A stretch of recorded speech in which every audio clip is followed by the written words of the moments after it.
पांडव जन्म। धृतराष्ट्र जन्म से ही अंधे थे, अतः उनकी जगह पर पांडु को हस्तिनापुर का राजा बनाया गया था।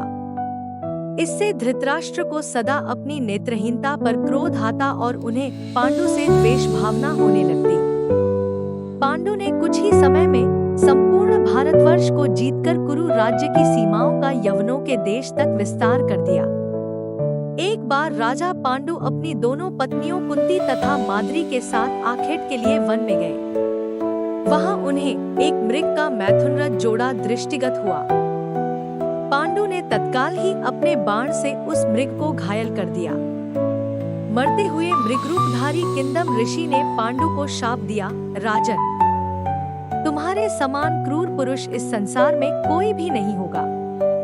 तूने मुझे मैथुन के समय बाण मारा है, अतः जब कभी भी तू मैथुनरत होगा, तेरी भी मृत्यु हो जाएगी। इस शाप से पांडु अत्यंत दुखी हुए और अपनी रानियों से बोले, हे देवियों, अब मैं अपनी समस्त वासनाओं का त्याग करके इस वन में ही रहूंगा। तुम लोग हस्तिनापुर लौट जाओ। उनके वचनों को सुनकर दोनों रानियों ने दुखी होकर कहा, नाथ, हम आपके बिना एक क्षण भी जीवित नहीं रह सकती।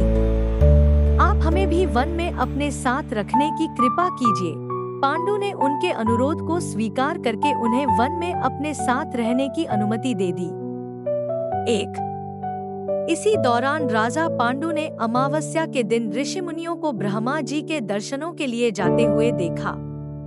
उन्होंने उन ऋषि मुनियों से स्वयं को साथ ले जाने का आग्रह किया।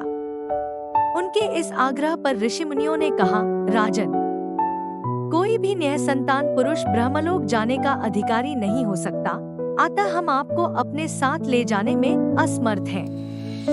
ऋषि मुनियों की बात सुनकर पांडु अपनी पत्नी से बोले, हे कुंती, मेरा जन्म लेना ही वृथा हो रहा है, क्योंकि संतानहीन व्यक्ति पितृऋण, ऋषिऋण, देवऋण तथा मनुष्यऋण से मुक्ति नहीं पा सकता। क्या तुम पुत्र प्राप्ति के लिए मेरी सहायता कर सकती हो? कुंती बोली, हे आर्यपुत्र, दुर्वासा ऋषि ने मुझे ऐसा मंत्र प्रदान किया है जिससे मैं किसी भी देवता का आह्वान करके मनोवांछित वस्तु प्राप्त कर सकती हूँ।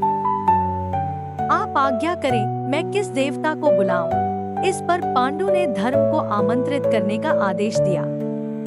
धर्म ने कुंती को पुत्र प्रदान किया, जिसका नाम युधिष्ठिर रखा गया।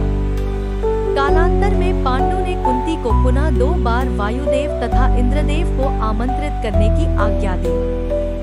वायुदेव से भीम तथा इंद्र से अर्जुन की उत्पत्ति हुई।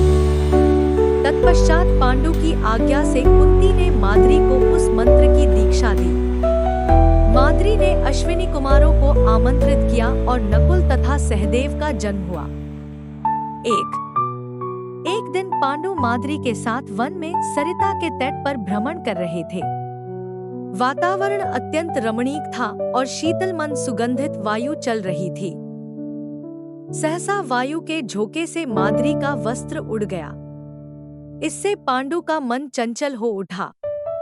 माद्री द्वारा समझाने तथा इंकार करने पर भी वे मैथुन में प्रवृत्त हुए। तभी किंदम ऋषि के शापवश उनकी मृत्यु हो गई। माद्री ने इसके लिए स्वयं को ही दोषी माना और वह भी पांडु के साथ ही सती हो गई। किंतु पुत्रों के पालन पोषण के लिए कुंती हस्तिनापुर लौट आई। वहां रहने वाले ऋषि मुनि पांडवों को राजमहल छोड़कर आ गए। ऋषि मुनि तथा कुंती के कहने पर सभी ने पांडवों को पांडु का पुत्र माना और उनका स्वागत किया।